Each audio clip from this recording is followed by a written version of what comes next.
You stand before the towering crimson gates, clutching the wooden waist tag that proves your right to exist within these oppressive walls. You enter the domain of the palace protocol, where silence is the only currency and your name is replaced by a title. You notice the high red walls cut off the horizon, turning the sky into a distant square you can never truly reach. Auntie Sue hands you a rough uniform, warning that a single loose thread could insult the masters and invite severe punishment. You learn that this wooden waist tag is your life, for without it, you are an intruder awaiting immediate execution by guards. You scrub the frozen stone floors of the courtyard until your hands turn raw, fearing the inspection of the Department of Prudence. Lady Wei walks past you without a glance, treating you like invisible furniture while you kneel with your forehead touching the ice.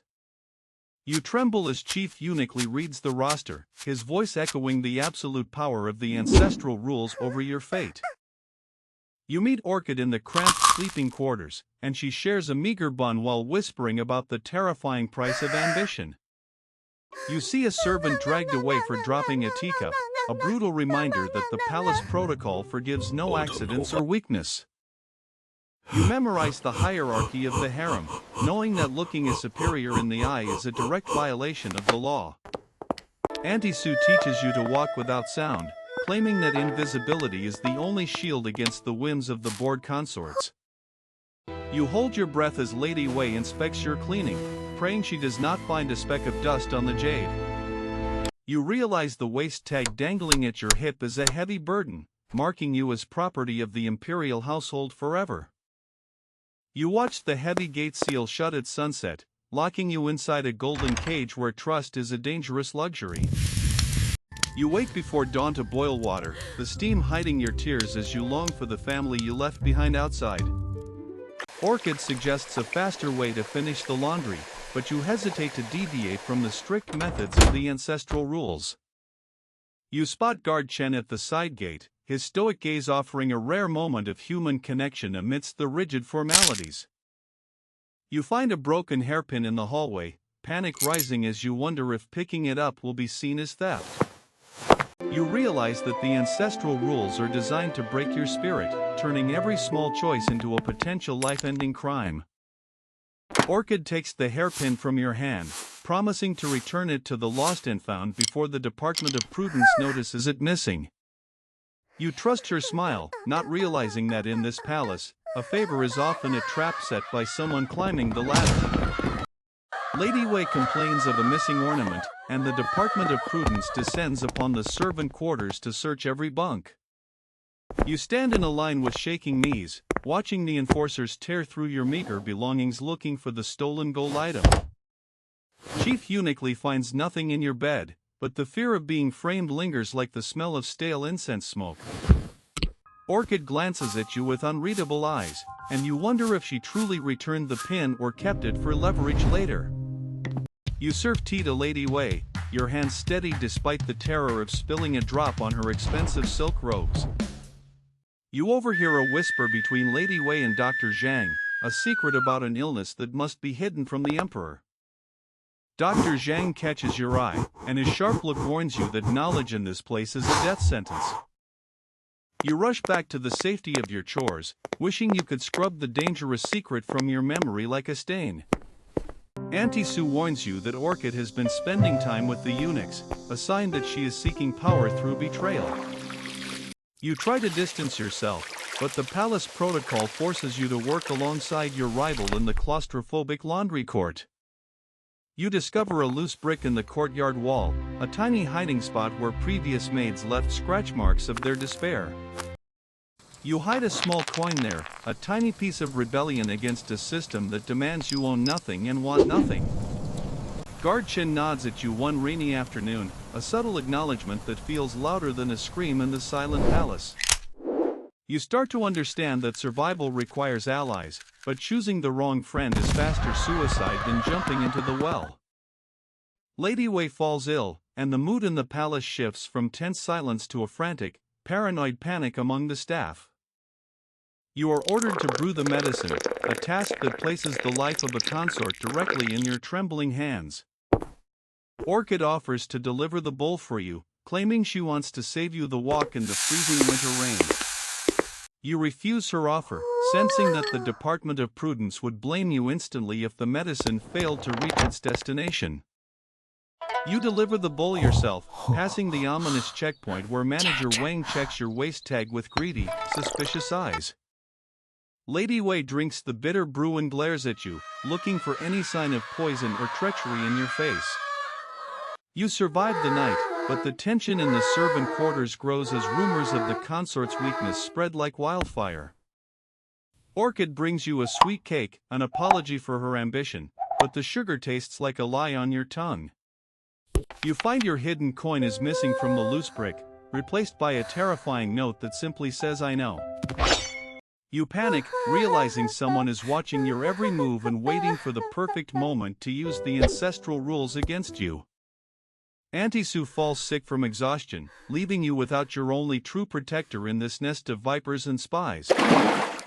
You take on her workload to hide her illness, knowing the Department of Prudence discards sick servants without a second thought. Orchid sees you struggling with the double shift, her eyes gleaming with the opportunity to exploit your desperation for her gain.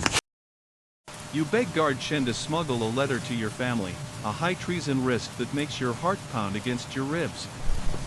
Guard Chen refuses for his own safety, leaving you completely isolated within the crushing grip of the palace protocol. You return to the quarters to find Chief Eunuch waiting by your bunk, holding the missing hairpin you thought was returned. Orchid stands behind him, feigning shock as she accuses you of hoarding stolen goods to sell to the guards outside. You stare at her in horror, realizing the betrayal was planned weeks ago when she first took the pin from your hand. Chief Eunuch seizes your waist tag, stripping you of your identity and marking you as a criminal awaiting judgment. You are dragged to the Department of Prudence, the terrifying reality of the punishment room looming before you in the darkness. Auntie Sue drags herself from her sickbed, throwing herself at the feet of the enforcer to beg for your innocence. The enforcers hesitate, bound by a strange clause in the ancestral rules regarding the responsibility of senior mentors for their students. Auntie Sue claims she stole the pin, sacrificing her clean record to save you from the bamboo rod and certain expulsion. You scream as they drag her away instead, the cruelty of the Department of Prudence tearing your heart apart in the courtyard. You are left alone with your waist tag returned, but it feels heavy with the guilt of your mentor's sacrifice. Orchid is promoted for her honesty, smiling at you from her new station while you scrub the floor where she stands. You vow to survive not just for yourself, but to expose the cruelty that crushed the only person who cared for you. You study the palace protocol late at night, looking for the technicalities that the eunuchs use to manipulate the system. You realize the roster is managed by Manager Wang, who cares more about silver bribes than the strict letter of the law. You start collecting secrets instead of coins, listening through the paper walls to the whispers of the powerful and corrupt. You discover that Lady Wei is falsifying the medicine records to hide her recovery and avoid the Emperor's unwanted attention. You spot Dr. Zhang passing a heavy pouch to Manager Wang, a transaction that violates the core of the ancestral rules. You realize everyone in the palace is breaking the rules, and survival depends on who controls the evidence of the crime. Orchid tries to bully you again, but this time you meet her gaze with the cold dead eyes of a survivor. You drop a hint about the medicine records in her hearing, baiting her into investigating a secret that is too big for her. Orchid takes the bait, her ambition blinding her to the danger of interfering with the private affairs of a consort. You watch as she sneaks into the archives, unaware that you have already alerted Manager Wang to a potential security breach. The trap snaps shut as Manager Wang catches her snooping, his greed for silence outweighing any loyalty to a junior maid. Orchid is dragged away in silence, her eyes wide with the realization that she underestimated the quiet girl she betrayed. You feel no joy in her fall, only a cold numbness as you realize you have become part of the ruthless cycle. Auntie Sue dies in the workers' infirmary, her final message to you a warning to leave before the walls eat your soul. You decide that survival is not enough, and you must find a way to escape the Forbidden City before you vanish completely. You examine your waist tag, realizing it grants access to the supply gate during the chaotic preparations for the Lunar Festival. You know that the ancestral rules relax slightly during the festival, creating a rare blind spot in the gaze of the Department of Prudence. You need a permit to exit, a document that only Manager Wang can stamp with his official seal of authority. You approach Manager Wang with the knowledge of his bribes, risking execution for blackmail in exchange for a single stamped paper. Manager Wang laughs at your audacity, but the fear in his eyes tells you that your secret leverage is working perfectly. He stamps a blank exit permit, warning you that if you are caught, he will deny everything and watch you die. You hide the permit in your shoe, walking on the paper that represents your freedom with every painful step you take. The day of the festival arrives, and the palace explodes with noise and color, distracting the guards at the inner gates. You carry a heavy basket of laundry toward the service exit, your heart hammering against the wooden waist tag at your hip.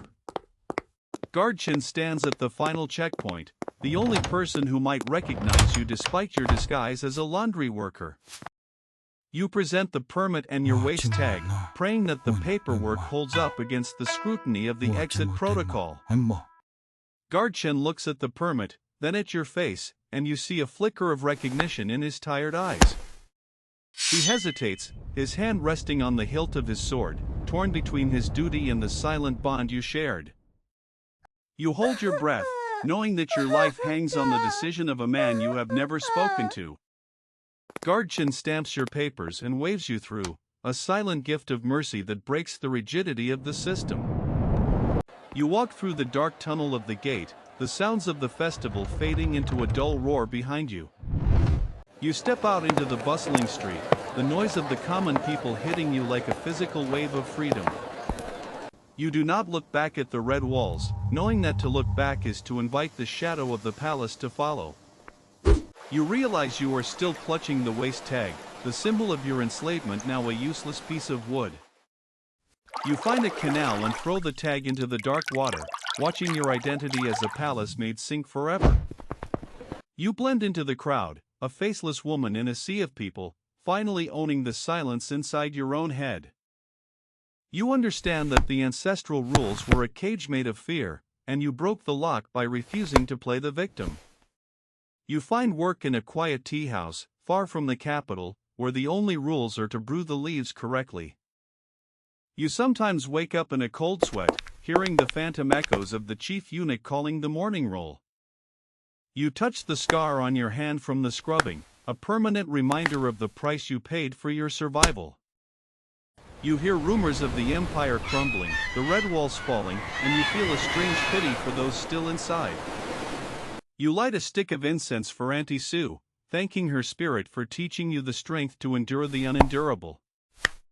You see a girl looking at a palace recruitment poster, her eyes full of the same naive hope you once had. You walk over and tear the poster down, a small act of rebellion to save a stranger from the golden trap.